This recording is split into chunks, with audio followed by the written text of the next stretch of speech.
그런데 이제 사람이 살아가는데 이견이 있기 때문에 다툴 수밖에 없죠. 그런데 다투는 것도 뚝 떨어져 살면 다툴 일이 없지 않습니까?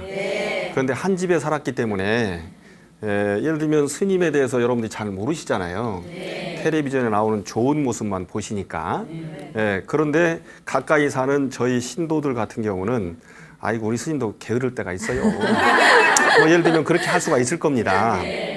마찬가지로 자매분들이기 때문에 밤낮 없이 같이 살았잖아요.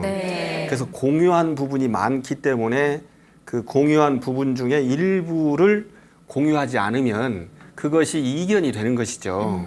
그래서 다툼이 있는 것은 당연합니다. 그런데다가 세 자매이기 때문에 그래요. 세 형제면 안 그럴지도 모릅니다. 제가 약간 성편견, 차별 편견이 있나요? 아니요. 네. 어떤 남자분들이라고 차이가 해서 안 싸운다는 말이 아니고 여성분들은 어떤 것이든 말로 표현하려고 하는 욕구가 뛰어납니다.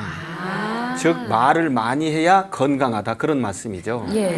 우리 그 대내의 시상 하부에 언어 중추가 있는데 남자보다 여자가 2배나 커요. 그래서 웬만하면 말을 많이 하는 거죠. 더군다나 이 어렸을 때는 그래도 조금 덜 했을 거예요. 왜냐하면 학교도 다니지. 그러니까 다른 사람들하고 얘기할 기회가 많고 그런데 이제 결혼도 하죠. 또 20대, 30대로 넘어가죠. 그러면 더더군다나 여성들이 말씀을 많이 해야 자기 건강을 유지할 수 있는 생체적 구조를 가지고 있어요. 그렇기 때문에 싸우는 것은 당연하다. 다만 정치적인 이슈로 싸웠거나 종교적인 그런 차이로 싸웠거나 아니면 다른 어떤 견해를 가지고 크게 싸웠다면 그야말로 안 보게 될지도 모르죠. 그런데 이분들은 그냥 음식 얘기, 옷 이야기, 사소한 걸로 싸우기 때문에 안 보지는 않을 겁니다.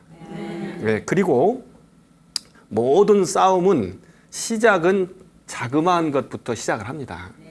그런데 커지는 것이죠. 다만 이렇게 계속 싸우라는 거냐 스님 말씀을 들으면 그 얘기는 아니죠.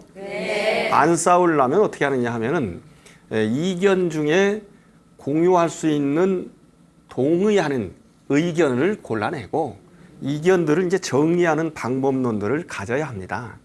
그렇게 하려면 일단 우리는 자매이고 자매는 화평해야 된다. 남들도 화평해야 되는데 자매는 더욱 말할 거 뭐 있겠느냐라고 하는 정견을 가져야 합니다. 그래서 그 정견에 의해서 우리 더 바깥에 있는 남들도 사랑을 베풀어야 되는데 자기 가족들인 자매한테는 더더욱 말할 것도 없죠. 그런데 제일 문제가 제가 보기에는 우리 3784 불자님이신 것 같아요. 왜냐하면 언니한테도 대든 그러니까 한 판 해보겠다고 했으니까. 사실은 문제를 갖고 있는 분들이 또 해결의 열쇠도 갖고 있기 때문에 제가 이 표현을 했지. 3784님 오해하지 마세요.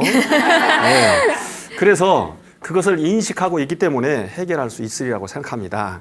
다만 이제 언어를 많이 한다 할지라도 부처님께서 가르쳐 주신 말하는 방법이 첫 번째가 거짓말하지 않고 그러면 참말을 해야 되겠죠. 두 번째가 이간질하지 않고 화합시켜야 되고 세 번째가 꾸민 말, 번지르한 말, 아첨하는 말 하지 않고 순수한 말을 해야 되고 네 번째가 막 열부터 막 이렇게 넘어가는 욕설을 하는 분들이 계세요. 그러지 말고 일곱 여덟로 그냥 가세요. 즉 부드럽고 고운 말을 해라. 이렇게 하면 그런 싸움이 적어질 것이다. 우리는 보통 기분이 좋아도 기분 좋아 죽겠어 그러잖아요.